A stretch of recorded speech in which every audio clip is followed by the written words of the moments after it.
placed before us, we can overcome it because you walk alongside of us. You guide us and lead us, and you have planted the Holy Spirit into us, as we have learned in the last few weeks, as a guarantee of what you've claimed is going to happen. Not only are we saved and can live above sin in this life, that one day we will be resurrected and be as you are in the next. We are anticipating such an event that it just blows our mind. But Lord, while we're here, we have to deal with issues and things that are obstacles. I'm praying this morning that you will be with Hank and Barbara. Hank lost his sister this week, and I just pray, Lord, that you be with him as he is grieving that loss. And Lord, there are several people who still need a touch from you, the healing Spirit, and I just pray, God, you be with them. Thinking of Rex this morning, who had a bad fall and wasn't able to be with us last week. We have several who are traveling, including Myra and I just pray, Lord, for your continued grace and your mercy on us. Keep us safe as we travel, and let us enjoy our family, our kids and grandkids, and I just thank you, Lord, for the opportunity to get away, refresh and revive. And summer's about over. School's about to start, and people are doing their last-minute summer things before they're tied down to a schedule that someone else created for them. But, Lord, no one can create a schedule for us that will cause to prevent us from praying, prevent us from studying, prevent us from devotions. And I just pray, Lord, that we continue our desire to know more of you. Not just knowledge, but who you are by becoming involved in the lives of those who need you. Just like the song The Cornerstone read, we need to be involved and active in the lives of other individuals. So I pray, God, that we will refocus our importance, our priorities as the summer winds down. Thank you for this service. Open our minds and our hearts to what you have for us. And we thank you mightily for what you're going to do. In Christ's name, amen.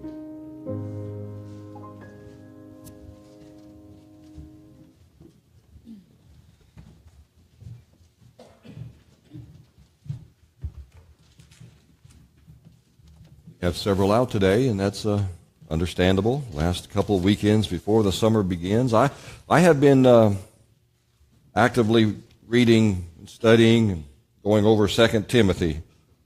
I wasn't aware, didn't pay attention that the Sunday school class downstairs was going through 1 Timothy, so I guess it may just kind of walk hand in hand. But I'm only going to go so far today. As a matter of fact, I'm not going to go very far at all. As a matter of fact, we're going to look at one verse. We're going to read 4 verses, but I'm going to focus on one because as I was reading it, I asked a very important question.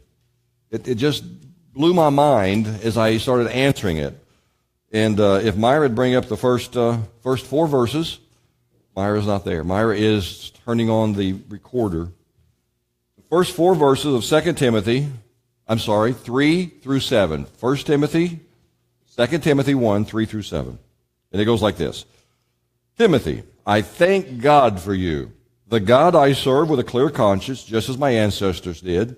Night and day I constantly remember you in my prayers. I long to see you again, for I remember your tears as we parted, and I will be filled with joy when we are together again. Now that particular passage, for I remember your tears as we parted, and I will be filled with joy when we are together again, will be the focus of what we're going to look at today. But I want to finish it. I remember your genuine faith, for you share the faith that first filled your grandmother Lois and your mother Eunice, and I know the same faith continues strong in you. This is why I remind you to fan into flames the spiritual gift God gave you when I laid my hands on you. For God has not given us a spirit of fear and timidity, but of power, love, and self-discipline. One of the scriptures, and you go ahead and block it off. No, don't get ahead of me. You go ahead and block it off for now. One of those scriptures that Doug read was Romans 12, and it talks about the different gifts of God. And when we come back, we're going to look at the remainder of that, 5, 6, and 7. But today, I just want to focus on verse 4. I long to see you again, for I remember your tears as we parted.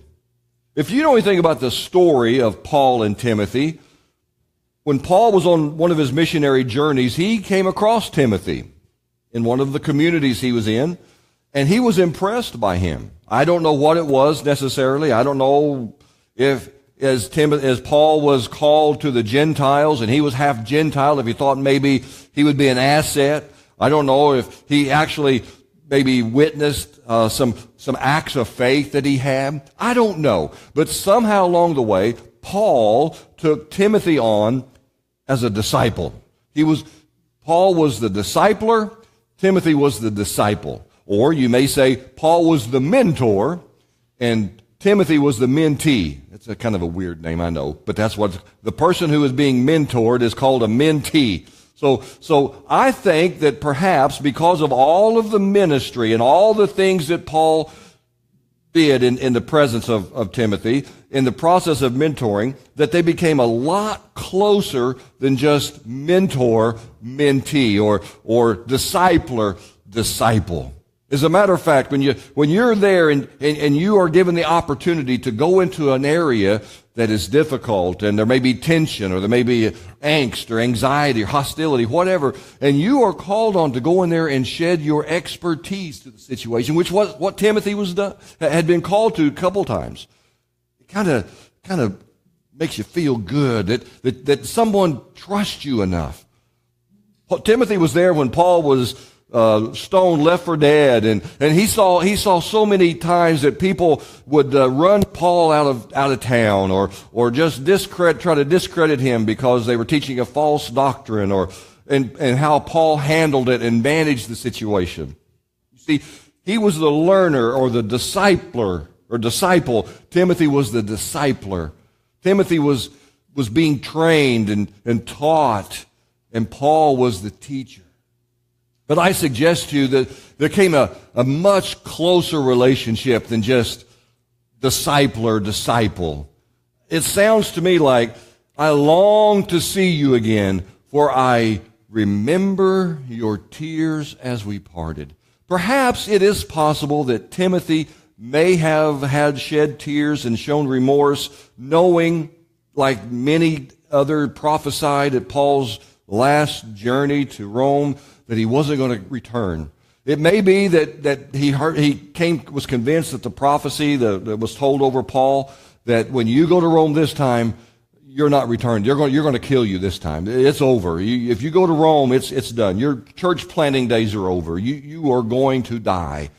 And Paul said, well, I'm called to go to the Gentiles, and that's the capital of the Gentiles. That's where I'm going, and that's where the Lord's sending me. And wherever the Lord goes or sends me, that's where I'm going to go. Perhaps it was that Timothy knew what was going to happen. He wasn't going to see his discipler ever again. Do you think he would shed tears for... I don't know about you guys, but there wasn't a teacher I ever had or a professor I ever had that when I graduated that class, I cried when I left. Oh, I just can't believe I'm not going to be in their presence anymore. It's just so sorrowful. I just went, oh, I want to come back. Well, when I graduated high school, I felt that way. Not the teachers. I wanted to come back because I didn't know what I was going to do. I was terrified of going into the big world, with adults and stuff. And I wanted to go back, especially when football started. And August came around and said, man, I should be practicing football right now. But no, I have to go to work. I have to get ready to go to school, et cetera, et cetera. But I never, ever just wailed or shed tears of sorrow because a teacher and I were separating, and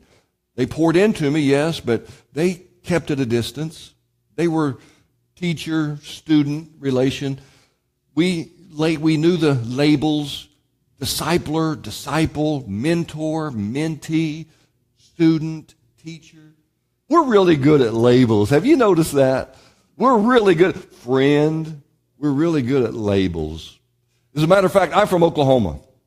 And I grew up thinking I was from the Midwest. Midwestern values, Midwestern dialect, Midwestern terminology, until I met someone from Indiana, Illinois, Ohio, Iowa. You're not from the Midwest. You're from the South. Oh, I thought I was from the Midwest. I've been saying all this time, I'm from the Midwest. My label was I'm from the Midwest. Until I met somebody from the Midwest. You're from the South. So I thought I was from the South. Until I moved to Alabama. You ain't from the South. It was funny, Mary Jo, when we first met, she told me she was from West Virginia, and some of the young ladies in West Virginia that she knew thought they were Southern belles. I said, people from the South who are Alabama, Georgia, Mississippi, they think you're a Yankee. You're so far north. Another label, a Yankee, somebody who lives up north. But she isn't from the South, but not the deep South. Oh, another label, the deep South. I used to live in the deep South, and it's different. And some people around the country think people who live in the South are slow. They're anything but slow. Okay? They're anything but slow. They don't get too caught up in the big stuff. They don't. They see the big ideas, but they don't sweat the small stuff. If their actions are not necessary for the conclusion they're after, why do the actions? Why add words to the project? If you can finish it without having to do a whole lot, and it's still complete and it's still perfect, fine. We don't have to do extra if we don't need to. We're not going to. Some of the greatest people I ever knew in my life was from the South. They're anything but slow. They're very competent, they're very intelligent. They don't get wound up about everything. True. And I kind of like that. They're really laid back, but they get a bum rap. They get called all kinds of names like redneck and slow and some maybe, but not all. But that's the label they carry. Like Midwestern, no. Southern, no. Who knows what I am? In California, I was an Okie. That was a label I did not like. An Okie. It's kind of derogatory. Well, it was at one time. During the Dust Bowl days, all the poor Oklahomans had a mass migration to California. California really couldn't absorb all of them, and they gave the term Okie, and they said it with kind of a sneer. You Okie. Kind of like, so we kind of inherited that name, that label. I never did like it, but I don't mind it now. But I didn't, when I was growing up, I didn't like to be called an Okie, because people just kind of say, you're an Okie. Like you're a Nimrod or something, like you're a doofus or something, that's kind of the connotation that came along with it. Well, come to find out, I'm from Alabama. Told me we were from the southeast, the southwest. News to Arizona and West Texas and New Mexico, they're the southwest. So come to find out, my label properly is I'm from the southern plains. We don't have a dialect or anything for us. I don't know who we are, but that's what our label. But we label things. We label things like music. Anybody like rock and roll? I'm the only one. See, I'm a rock fan, and when I was in the Navy, all of my friends said, you don't like rock and roll, you like bubblegum rock. Bubblegum rock? I was a Styx fan. My favorite band of all time, Styx. I used to go to sleep with Walkman and a cassette player singing in my ears as loud as it could go, and then I want to confuse my hearing loss with my work on the flight deck. But I used to go to sleep every night with rock and roll going in my ears from Styx or Journey or Foreigner or Boston. But the hard rockers who were heavy metal and headbangers, I was bubblegum rock. Well, fine. I can't stand that stuff, but I like my rock and roll, And my roommate, Brad Teeley, great guy from Phoenix, Arizona, he and I went one summer and bought a killer stereo. I had HPM 1100's Pioneer speakers. They put out 300 watts per station. I had a Pioneer amp that put out 250 watts per channel. I had a preamp. I had a 24-channel equalizer. I had a cassette player. I had a turntable. And he had the same thing I did, only one step down. And he bought Marantz, and I bought Pioneer, and we just rocked the neighborhood on Monday, Wednesday, and Friday. See, because Tuesday, Thursday, and Saturday, it was his day to play music. Barbara Mandrell does not sound good at 300 watts. Hank Williams, Conway Twitty. My one day was rock. His one day was country. He got to where he started liking some of my rock, and I honestly started liking some of his country. If I didn't like what they were singing, I could just look at the pictures and go, ooh, she's pretty. She's hot. Barbara Mandrell was a pretty lady. But I couldn't stand country. But country has its own version. They label them. You have traditional country. You have country rock. You have what they call rockabilly.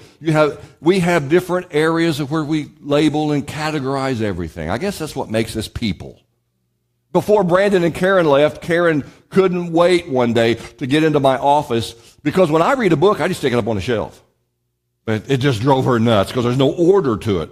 So she asked if she could go in there and label everything. So she took everything down and put it by subject and topic, whether it was a philosophy book or religion or Bible study or self-help or pleasure reading, a fiction or biography, whatever it was, she labeled it and put the books into labels because labeling things is important for us people, right?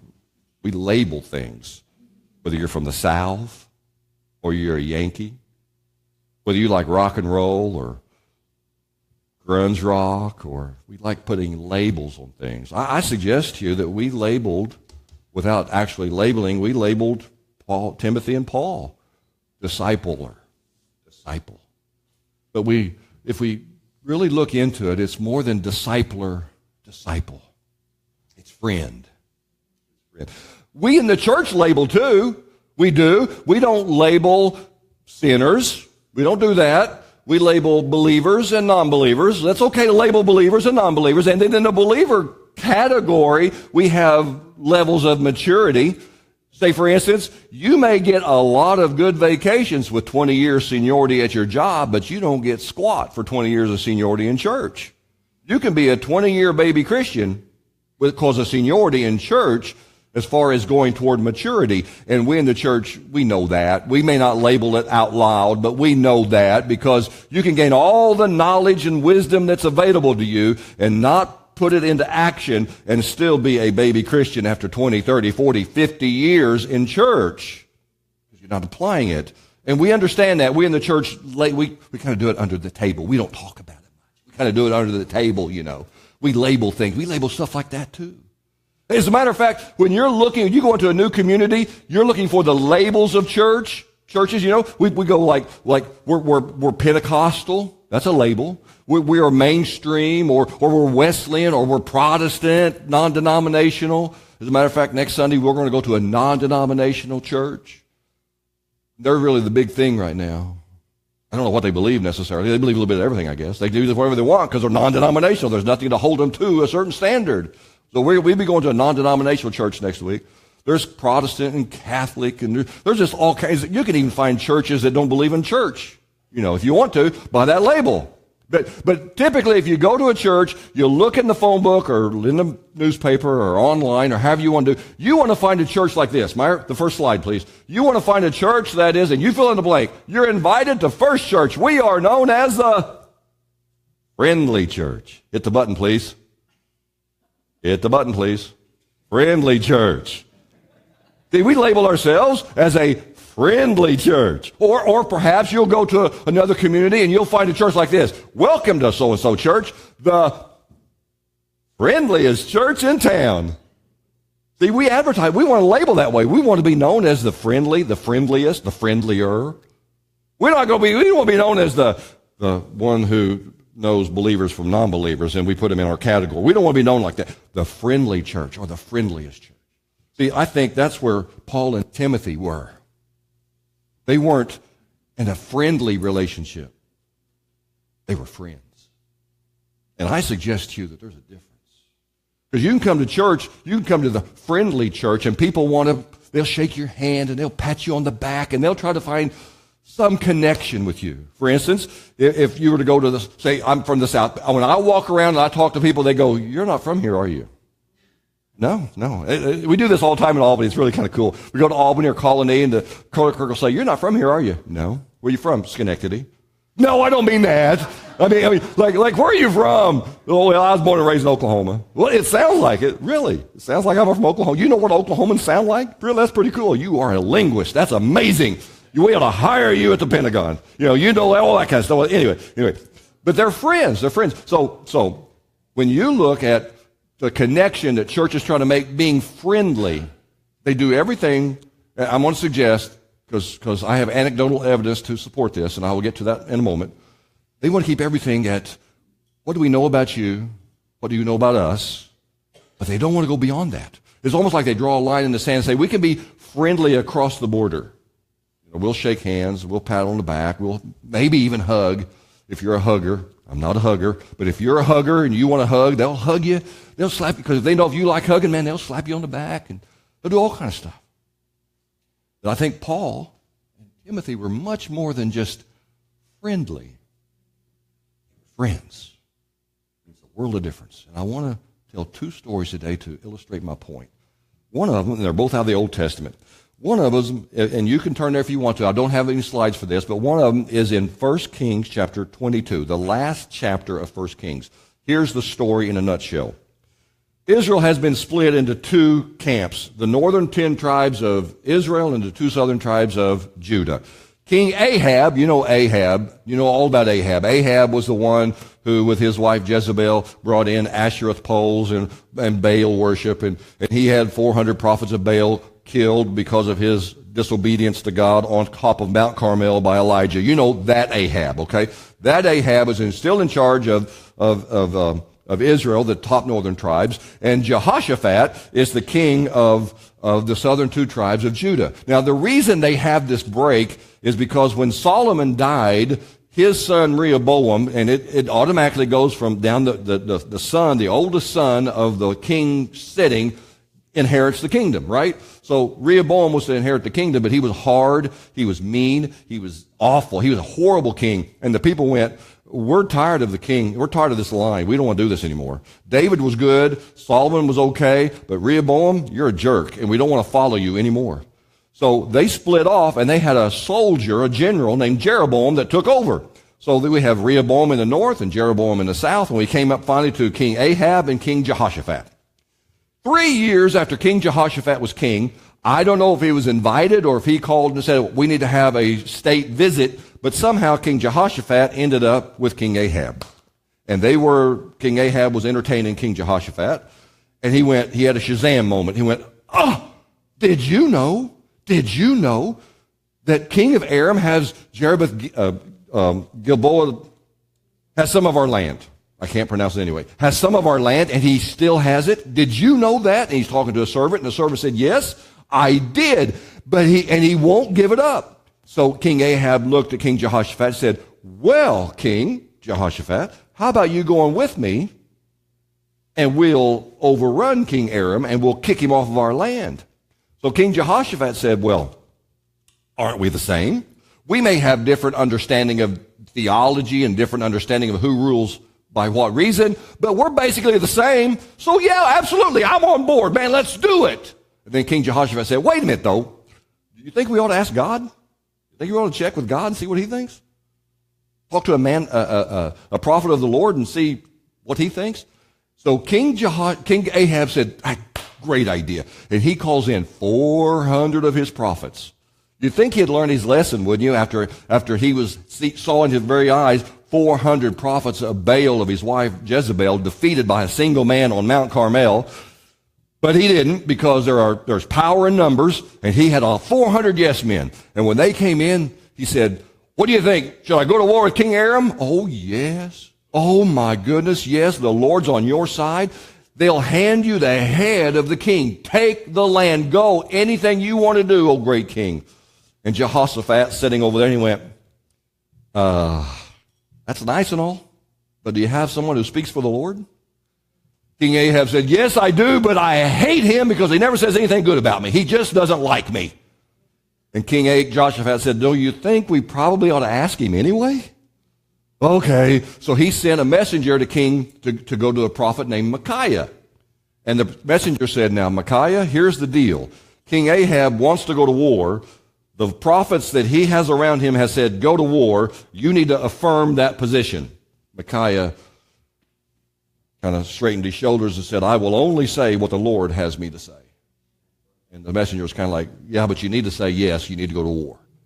So he came into the presence of King Jehoshaphat and King Ahab. And King Ahab asked him, he said, Micaiah, do you think we ought to go to war with King Aram? And with he had so much sarcasm dripping off of his tongue, there was a pool that came all the way to his waist of sarcasm. And he said, oh, sure, King, you should go to war, and the Lord will honor everything you do.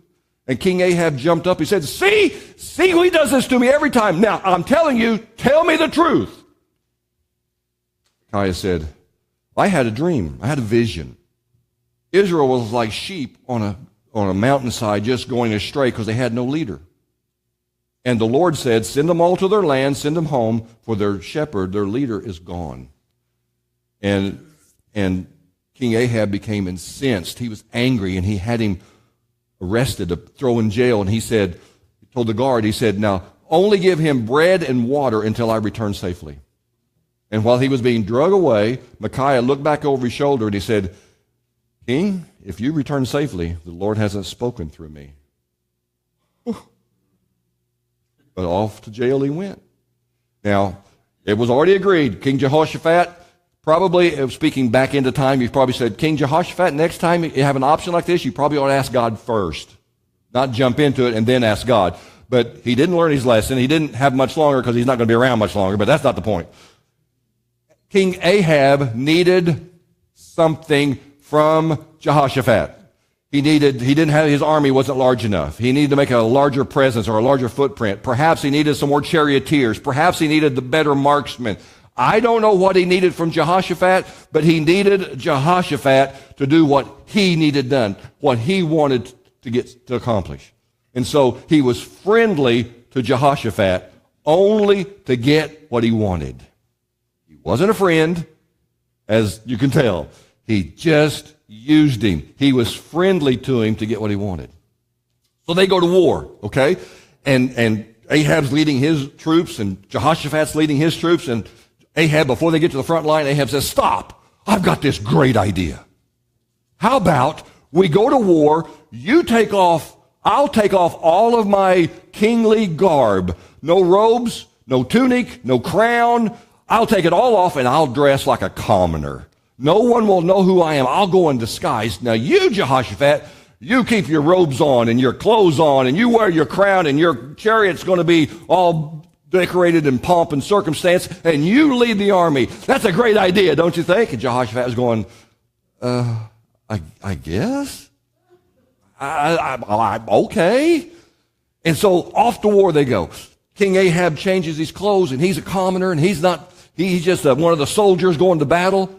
And he doesn't, I guess neither one of them know that the king of Aram tells his charioteers only go after King Ahab. So the charioteers are running and they see a king dressed up. They go, there he is. So they go after him. And Jehoshaphat's running. He's whipping his horses. He's going. And he starts hollering, hey, stop. Well, they hear him and realize it's not King Ahab. So the Arameans stop chasing him. That's not the one we're supposed to get after. We're supposed to be after Ahab. And they stop. And in the back of the lines, an Aramean soldier takes an arrow out of his quiver, knocks it into his bow, and shoots it randomly in the air. And it sails through the air and lands in the chink of the armor of King Ahab in the skies. No one knows who he is.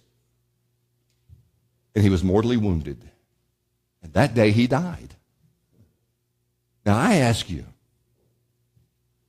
was Jehoshaphat and Ahab friends? Or was Jehoshaphat being used by the friendliness of King Ahab? I think the latter. He's just after something that King Ahab didn't have. Some soldiers, some marksmen, some more charioteers, numbers. There was nothing that would illustrate like Timothy and Paul. I remember your tears when we parted. They were tears of sorrow, and I will know when we were joined together how joyful my joy will be complete. There was none of that in the relationship between Ahab and Jehoshaphat. Compare that to this story. It's found in 2 Samuel chapter 18. It follows David killing Goliath. You know the story. Briefly go into it. Saul was the first king of Israel, chosen by God. God anointed him, but he was chosen by the people. They had a list. We want a king that looks like this, acts like this, does this, these things, okay? Even though they were warned against it, this is the king they got. So God grew weary of his his disobedience and his arrogance and his attitude and rejected him. Didn't replace him right away, rejected him, and had a young boy who wasn't even old enough to go to war yet, anointed king to replace him. Okay? So that little boy, young boy, was David. David was sent to the front lines on an errand and heard on the 30th day a giant of a man challenging Saul's men and denigrating the God he served. And David was incensed and took the challenge to fight one man on man. And David killed Goliath, and all of the Israelite army, all of the armies of Saul, just routed the Philistines, killing them everywhere, just overwhelming them, overpowering them. And King Saul was watching. He said, "Who is that boy? Whose son is he?" And his general said, "I don't know, but I'll go find him. We'll get him. We'll find out." So he brought him up, and he was talking to him. Okay. After Saul finished talking to him, let's read it, Myra. Verse 18:1. After David had finished talking with Saul, he met Jonathan, the king's son. Now, if you recall how kings pass down from one generation to the next, Jonathan is a prince. He is to be the next crowned king of Israel. But here he meets David for the first time. He met Jonathan, the king's son. There was an immediate bond between them, for Jonathan loved David. From that day on, Saul kept David with him and wouldn't let him return home. Verse 3, and Jonathan made a solemn pact with David because he loved him as he loved himself. Jonathan sealed the pact by taking off his robe and giving it to David, together with his tunic, his sword, his bow, and his belt. Oh, so Jonathan actually gave to David. David actually gave to Jonathan. They didn't keep each other at arm's length trying to get something from them. They gave to the relationship. They invested in one another. As a matter of fact, if you go on through the story, David's in the castle, in the chambers of King Saul, and King Saul goes mad. He's angry, he's jealous, he's vindictive. He everything that he has David do, he excels. God's with him. He's successful to the extreme, and people are drawn to him, and they begin to follow him, and King Saul sees him as a threat, and he tries to kill him over and over. And every plot that King Saul comes up with, Jonathan, the next in line for the king, warns David, you need to run. You need to not go here. You need to escape now. You need to go now. Okay? You need to leave town. So, it got to the point when you get to chapter 20, David and Jonathan have a discussion. Myra, if you go there. So here's what's happening. It's gotten so dangerous for David in the castle that Jonathan says, you need to leave. I'll ask my dad. I'll feel him out. I understand him. I know what he's like. If he's going to continue trying to kill you, I will warn you. If he's mellow, if he cools down a little bit, you can come back and I'll come and get you. So David's hiding in the field, and here is Samuel. He comes out and he said, if he says to escape, I'm going to practice my marksmanship. I'm going to shoot a bow, and then if I shoot a bow and it lands in the soil, then you need to run. Okay, that's what we're going to do. So he finds out, no, Saul's not happy. Saul's going to kill him one way or another, and he shoots the bow, and he has his servant go get it and take it and go back to the castle, and that's where we pick up in 1 Samuel 20, 41 through 42. After Saul has repeatedly tried to kill David. It says, as soon as the boy was gone, David came out from where he had been hiding near the stone pile. Then David bowed 3 times to Jonathan. David recognized the status of Jonathan. David acknowledged he was the prince. He was the next to be king. David acknowledged that. Even though David was anointed king, in standing, Jonathan was the next to be king. Okay? And David acknowledged that. He gave him his due. That's pretty cool. People do that, huh? Okay, here we go. He bowed down 3 times to Jonathan with his face to the ground. Both of them were in tears as they embraced each other and said goodbye, especially David. At last, Jonathan said to David, go in peace, for we have sworn loyal to each other in the Lord's name. The Lord is the witness of a bond between us and our children forever. Then David left, and Jonathan returned to town. It's a little different than the relationship between Ahab and Jehoshaphat, don't you think? Jehoshaphat was being used. Everything he did was because of cunning and trickery and manipulation by King Ahab. But not David and Jonathan. David recognized Jonathan's current status. Jonathan recognized David's future status. And they poured into one another as very best friends, to the extent that they cried for one another, because more than likely they would never see each other again. Now, they held to a pact, to a covenant, to not only that we provide for each other now, but our descendants after us. So if you follow the story of David, you've heard of Mephibosheth, haven't you? In 2 Kings chapter 9, David ascends to the throne. Jonathan's killed, Saul's killed. David ascends to the throne, unifies the nation of Israel, and he's sitting there one day and he says, "Oh, I miss Jonathan. And I remember a promise I made to Jonathan to take care of his family if he's gone, and he promised to take care of mine if I'm gone." And he asked his servants, "Is there any descendants left of Jonathan that I can show good fortune to?"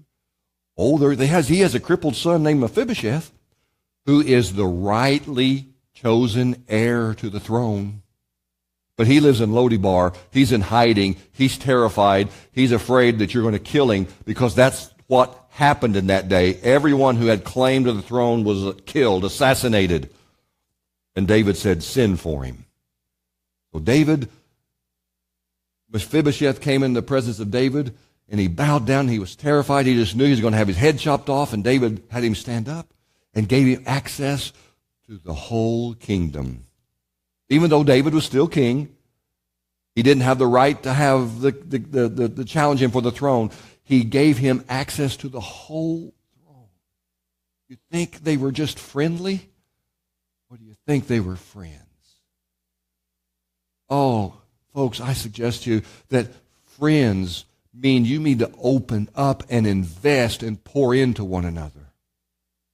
Dr. Gary Ball was the pastor of Venice First Church. He also walked all of the people on South Florida District through every course required for ordination and to get a bachelor's degree in religion at the Nazarene Bible College. Every paper that they wrote, we wrote. Every test they took, we took. Every lecture they heard, we heard. We sat through every one of them. And I had done all my courses for ordination except one, Old Testament prophets. And I couldn't find anybody anywhere who was given the course Old Testament prophets. And I asked Dr. Ball, Gary, I said, "Well, can you help me? Is there anything you're going to do? You're going to have it scheduled upcoming?" He said, "I'll tell you what I'll do. You come down here on Tuesday morning, and you and I will go through the book, Old Testament prophets. You have to do the papers they do. You have to do the assignments they do. You have to do the reading they do. You have to do the test. And I'll walk with you, you and I, just you and I." So Tuesday morning I show up. He's in his office. Nice office. But he's at the computer doing his devotions. And he admitted to me, he said, "You know, I really struggle with this. Yes, I have a D-Min, and I'm working on a PhD for psychology, but I struggle because I get so busy running the church and so busy on district functions and so busy with Asbury and what they asked me to do that I sometimes let this slide. But thanks to you, you're going to be here at 9 o'clock every Tuesday for the next several weeks. At 8 o'clock, I'm going to be over. I'm going to do my devotions, and I'm going to prepare for our class. We're going to take an hour and a half to go through the class, the assignment, the lectures, the tests, the papers, and then we're going to go on a prayer walk." A what? He said, "You and I are going to go on a prayer walk." He said, "I've got just about a couple miles down the road. I've got this park. I've already figured it out. I've laid it out. I know where halfway is, and here's what we're going to do. From start to halfway, I'll pray for my family, for my church, for my finances, for concerns in my life, for everything that I find is important, and you support my prayer. And we get to the halfway point, we come back, you pray for your family, your concerns, your needs, your church, and I'll support you." You know what? I never got so close to anyone in my life in that 8-9 week period as I did Dr. Gary Ball. I mean, he didn't hold anything back. And that just encouraged me not to hold anything back either when we were crying out to God. And he would support me, and I would support him. He was pouring into me, and he allowed me what little I had to pour into him, and we became tight. That when he resigned and went to Nashville, it really bothered me. I didn't weep and cry and carry on, but hey, I liked for him to be there, that I could go down there and sit and talk and work out my problems, and I liked for him being close. When you pour into others, there's a difference than just knowing them by name or knowing their favorite color or knowing what day their birthday is. You know who they are. And when they separate and they go their own way, it tears you up inside. The last couple years we were at Ruskin. We had a Haitian family come. His name was Rennie Prioli. His wife was named Beatrice. It's spelled Beatrice, but they pronounced it Beatrice. And while they were coming, he had a saddle embolism that almost killed him.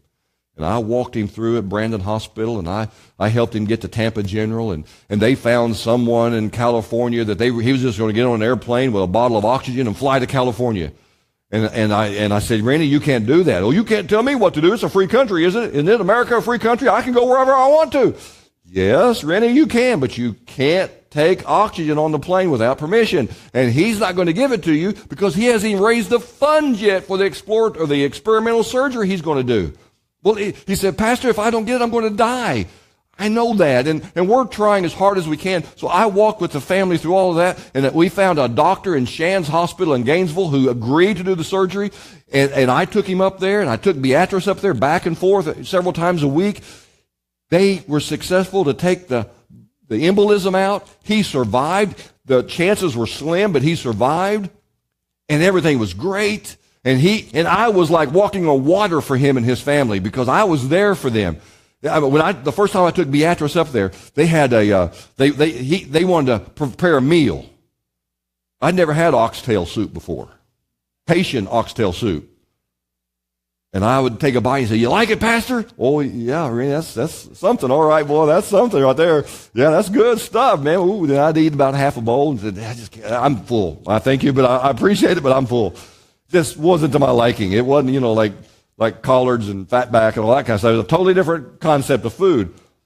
But after I left and went to St. Cloud, I got a phone call one day. It was Rennie. Rennie was hard to understand. He had a very broken English. A lot of Creole and a little bit of English. And he said, "Pastor Dennis, Pastor, what did I do to you?" "You didn't do anything, Rennie." He said, you don't come around anymore. Are you mad at me? What did I do? I'll make it right." I said, "Rennie, I'm at another location. I'm at another assignment. You have a pastor. I know, but he's not you. And I want my pastor back." I said, "Rennie, you have to connect with him. And he has to connect with you. You pour into one another. That's kind of the way it works." "Well, I don't like it." I understand that. But that's the way it works. Let him be your pastor. Let him know who you are. See, not only are we pastors, we desperately want to be friends. We want to pour into people. And we want people to pour into us. It drives me crazy when we keep each other at arm's length. You know my favorite color. You know my birthday. You may know my preference in automobiles. But how many of you really know me? How many of you do I really know? And after 7 years here, do you think I should have probably preached this sermon first? Not after 7 years. But you friends, if we want like labeling, and we do, we're humans. We like labeling things. Let's quit being friendly. And admire that last slide, if you will, please. We looked at, that's the next to the last. There's the last one. You are invited to First Church, where we are known as a friendly church. We've all heard that label, haven't we? Welcome to so-and-so church on the corner, the friendliest church in town. Now, before we go to the next slide, I want to tell a little story. Gary Ball, again, I was with him in a meeting. He was with a pastoral association meeting in South Florida with Presbyterians and Methodists and Lutherans and all kinds of folks, all fairly good-sized churches. And the Methodist pastor was talking to the Presbyterian pastor because they had people swapping and they were trying to keep track of everyone, And And they had a family to go to the Methodist, and the Methodist had a family to go to the Presbyterian. And so they bypassed Dr. Ball with this conversation. And one of them commented, Gary has the largest church in town. Shouldn't we ask him? He said, and the Methodist pastor said, don't worry about Gary. He's only after non-believers. He's not after church hoppers. The Adventist Church of the Nazarene is only for lost people.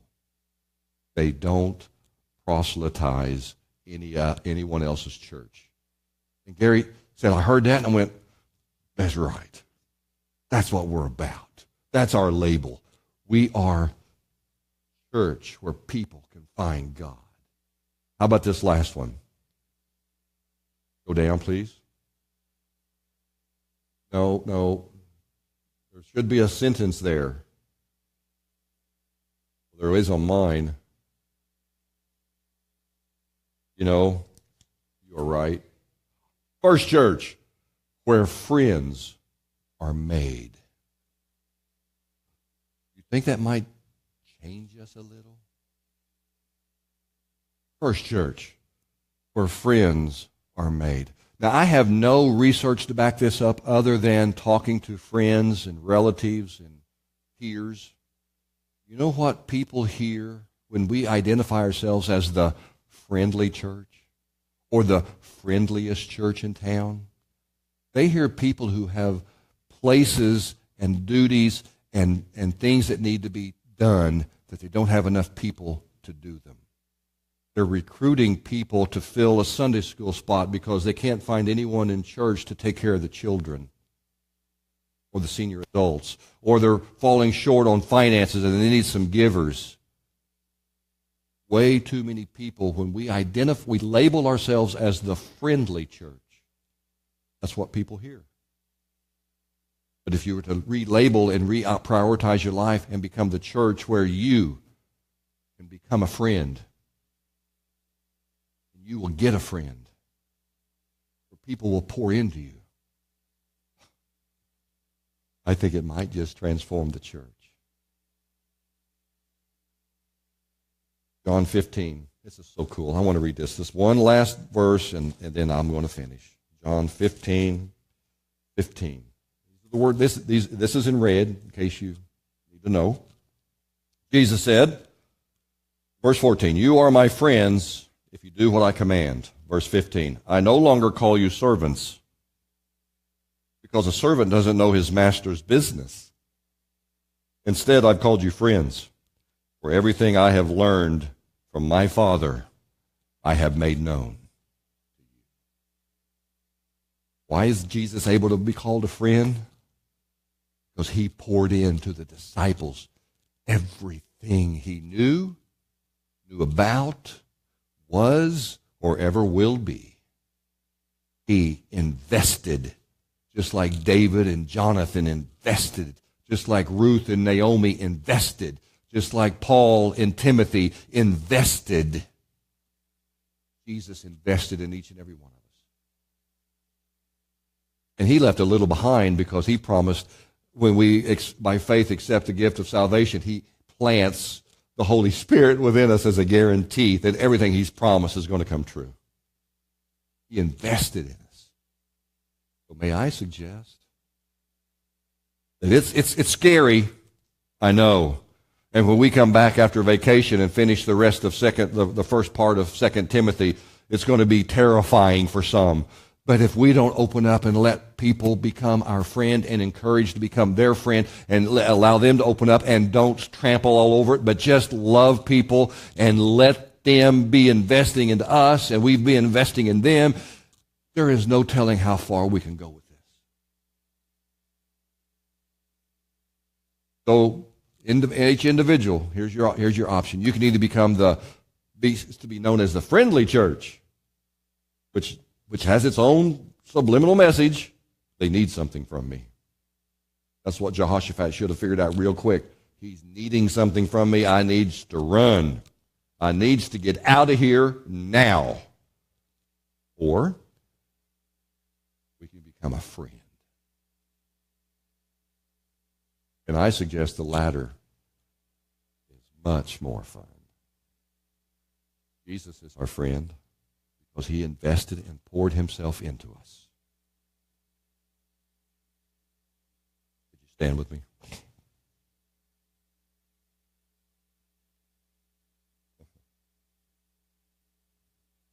He poured and invested himself into us, and there is nothing that we can't speak to him about. He's a wide open book. And if you don't know Jesus as your personal Savior, you can't find a better friend. Oh, he's not a yes man. He doesn't come along with the 400 prophets of Ahab or of Baal or of Ashereth. He's one. He represents God. And sometimes he says, go for it, man. And other times he says, you probably ought to wait. And sometimes he says, absolutely not. But if you're not close enough to be called a friend, good chance you won't hear any of that. And the only way to know where you stand with the Lord is to come and stand with the Lord. The altars are open. If you would like to receive him as your personal Savior and become a friend